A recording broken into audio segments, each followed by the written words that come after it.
Hey everyone, hope you're all doing well. Just wanted to go over info from week 4 and then take a look at some quiz questions and move on to week 5. So in week 4, we were looking at, continuing to look at environmental analyses. And in week 4 specifically, we were looking at internal environmental analysis and competitive advantage and how an organization can examine their competitive advantage or lack of advantage and how that is characterized within the organization. So we had in our discussion, we talked about objective and subjective strengths and weaknesses. So that was our info in the discussion. And then for our written assignment, looking at competitive advantage, what is the characteristic of a strength or weakness? So those 4 characteristics that we saw in the textbook, value, rareness, imitability, and sustainability, which one of those you thought was most important in a healthcare organization? So really more of a reflection paper, I guess, because it would be based on your personal thoughts on the topic. But I'm looking forward to seeing where your thoughts are on those. And it's important. Getting a competitive advantage. Actually, we'll talk a little bit more about this in our quiz, because one of the questions that was wrong, I wanted to share a little more on competitive advantage. But gaining a competitive advantage is truly important for a number of reasons. But when you think about an organization that has competitive advantage in an area, how that kind of snowballs. So when you think about UPMC is a good example. Now, I've never done any stats. I don't know the exact numbers between UPMC and AHN and how they compare for patient load and those types of things. But at a glance, it would kind of bear true that UPMC has a competitive advantage.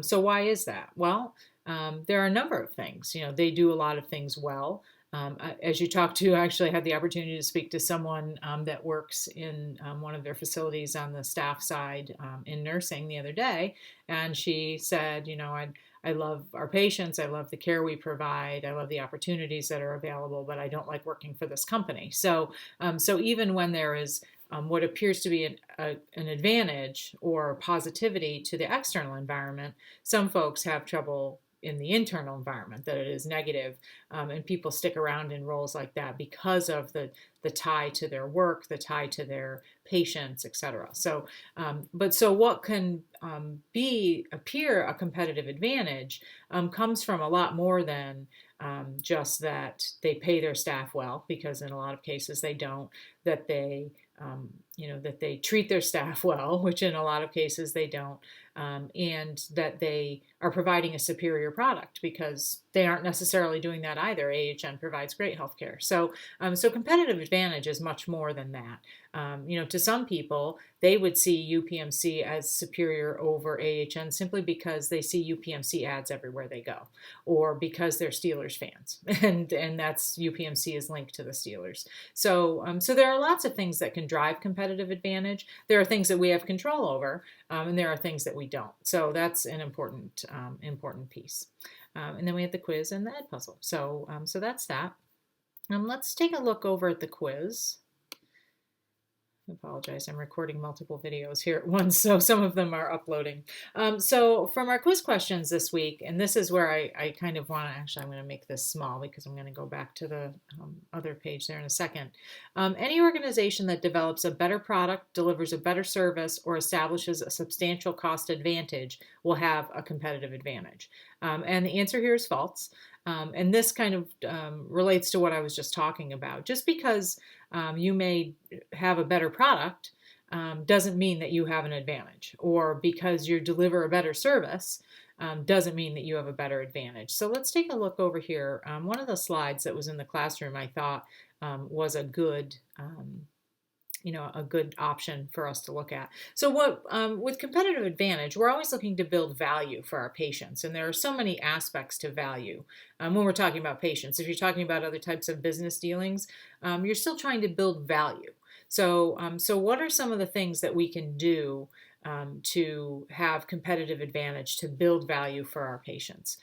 So strong financial holdings. So like a good example, UPMC makes a ton of money in profit every year. The hope is it's a not-for-profit. They'll take that profit, turn it around, and put it back into the business. So to a patient, that's a good thing. Like they're making a ton of money, and so they'll take that and they'll turn it around and they'll buy new state-of-the-art equipment. They'll put things in locations where I want them. They have the money to do that. So those are all types of things that are very tangible to a patient, that would provide a competitive advantage to somebody.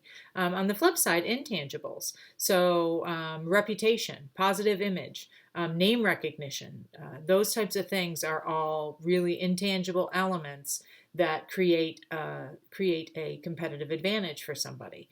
Goodwill, I think I just said that, but goodwill is another one where you see UPMC, like for example, if you go out and run the Pittsburgh Marathon, Pittsburgh Half Marathon, you see all of the people at the medical tents wearing jackets that say UPMC and big signs that say UPMC.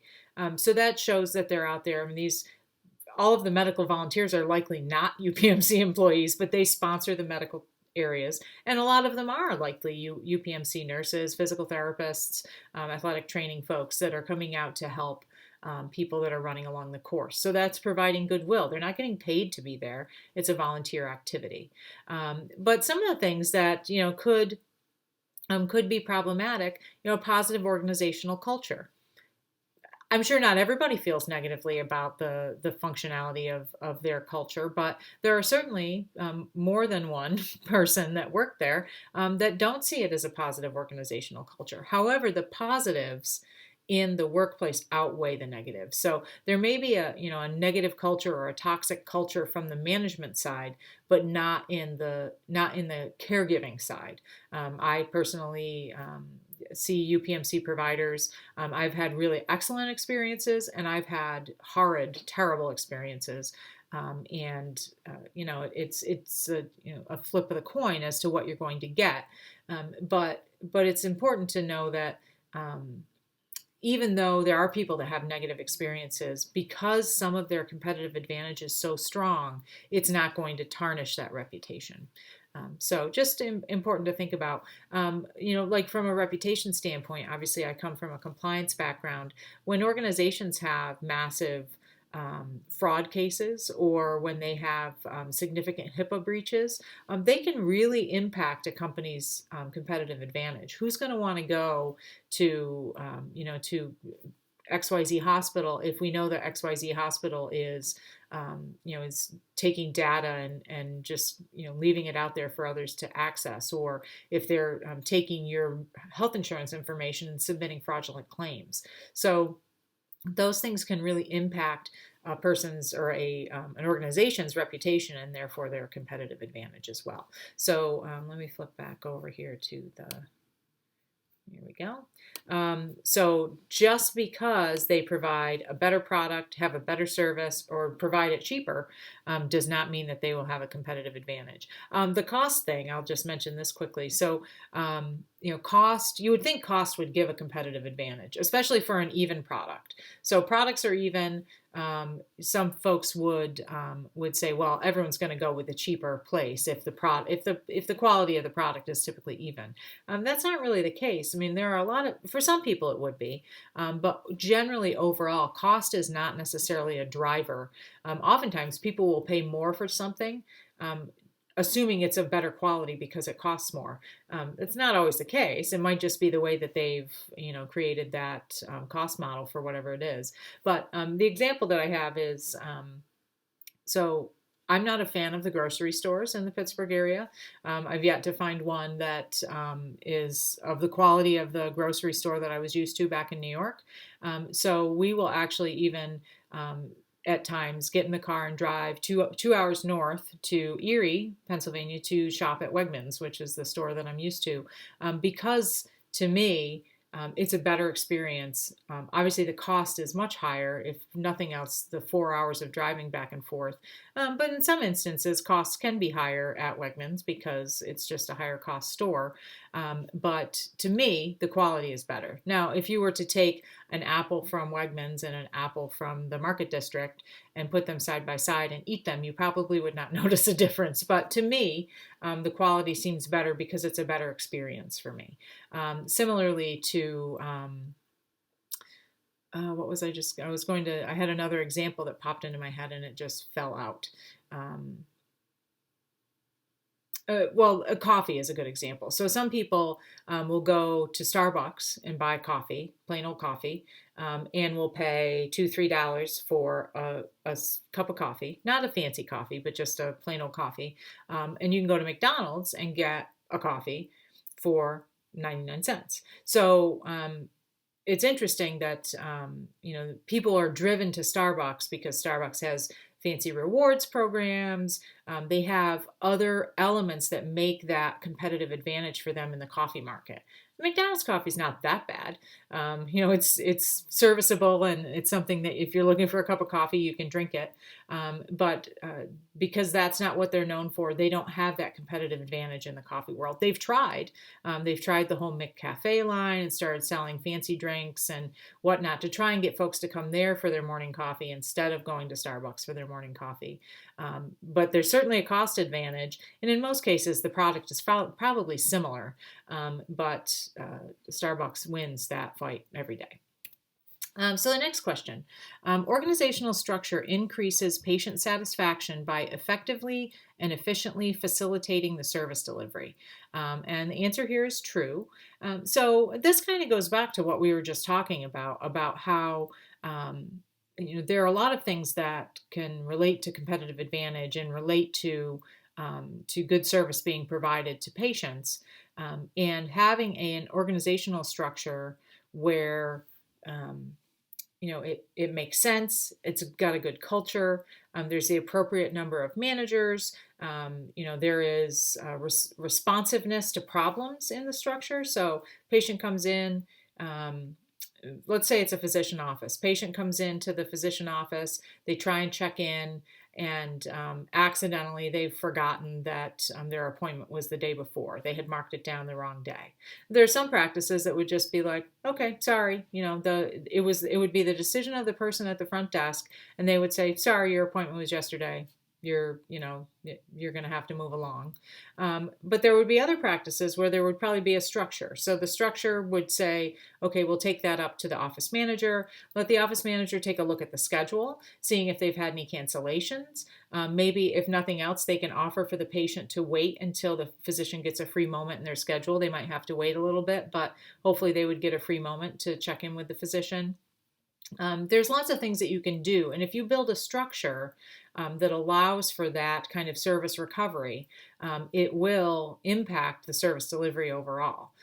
If you don't have that structure, if you don't have those checks and balances, and it's all down to one person to make decisions, or sometimes if you have too much structure. So you have, I'll give a personal example. I'm actually going on the speaking engagement at the end of this week, and I noticed in the materials that I'm presenting, I noticed an error, and I wanted to make sure that we got the error fixed before I left. And there are just a multitude of people involved in this process that if it was efficient and there was myself, the person that I'm working for in this, I'm going to teach a Medicare boot camp. So if it was the person that I'm working for and maybe the person that prints the materials, it would be, a very simple fix.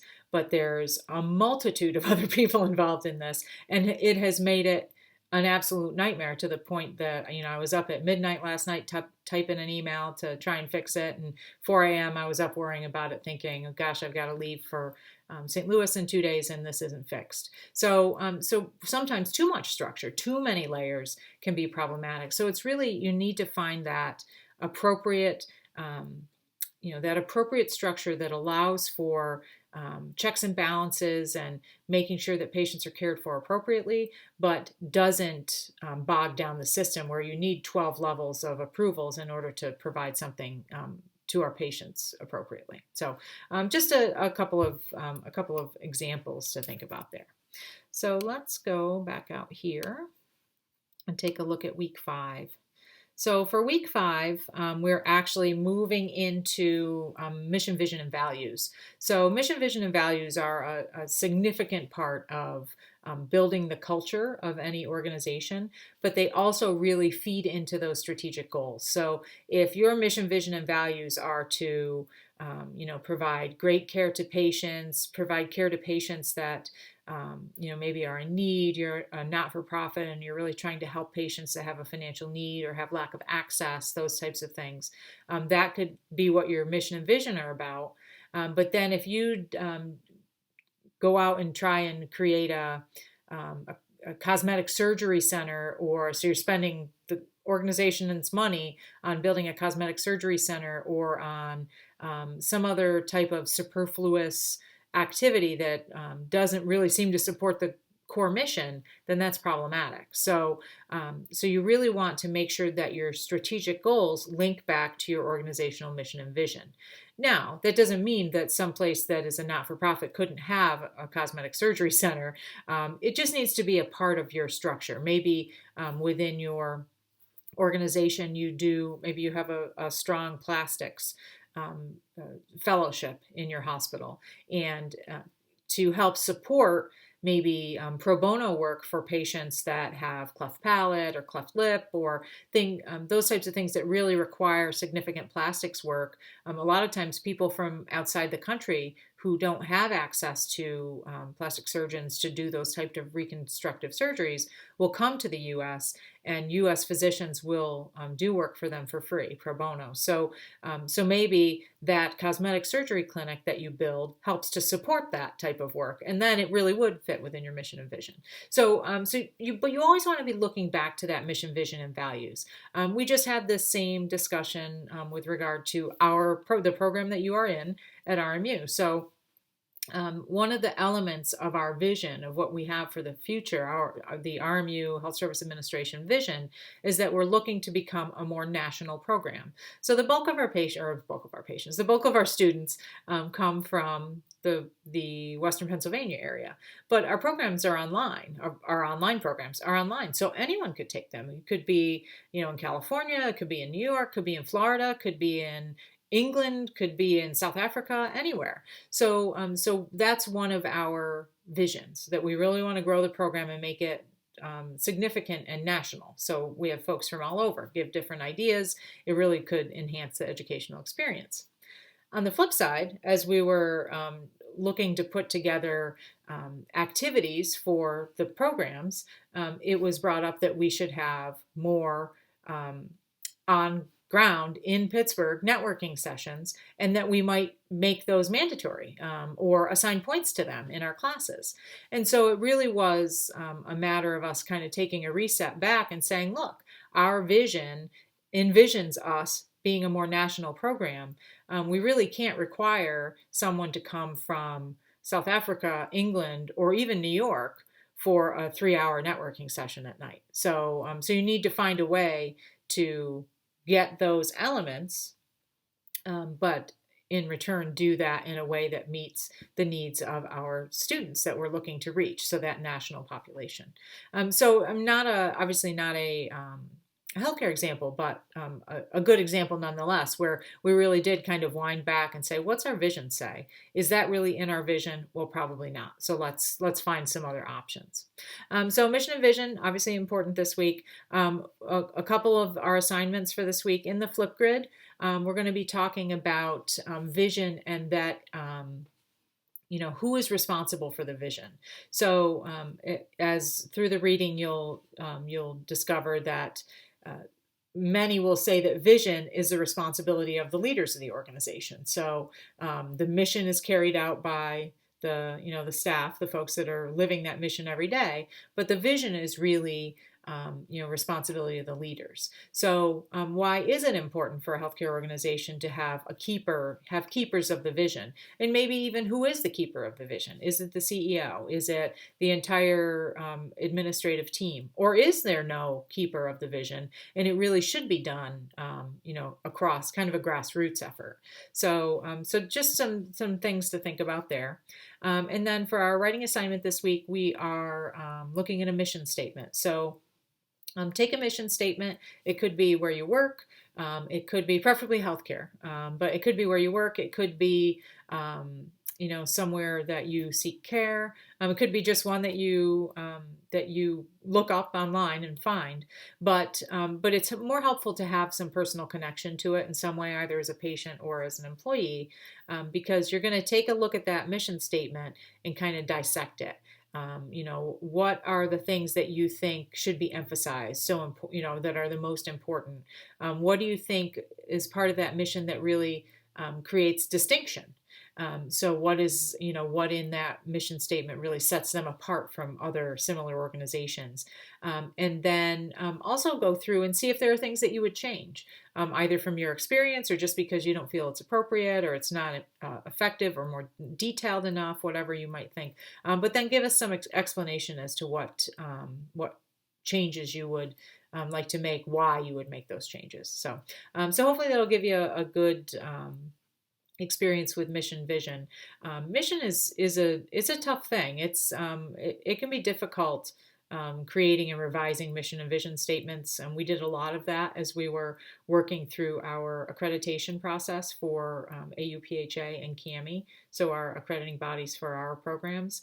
And it's tough. It can be difficult. So I look forward to seeing what you have to say about those things.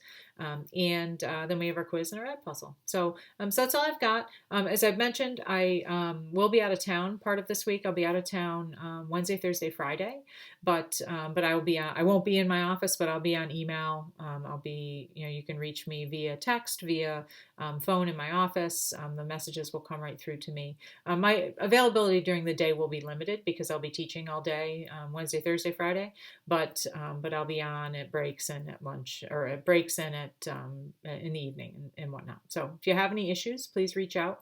Also, hopefully you're plugging along on your final project. It's pretty monumental. So that's why we do our pick of the topic early on, so that you can have some time to work on it. If you're running into any issues or you want some additional advice, please feel free to reach out. I'm happy to take a look at whatever you've got going there. So look forward to seeing everyone in the classroom this week, and I hope you have a good week. Thanks.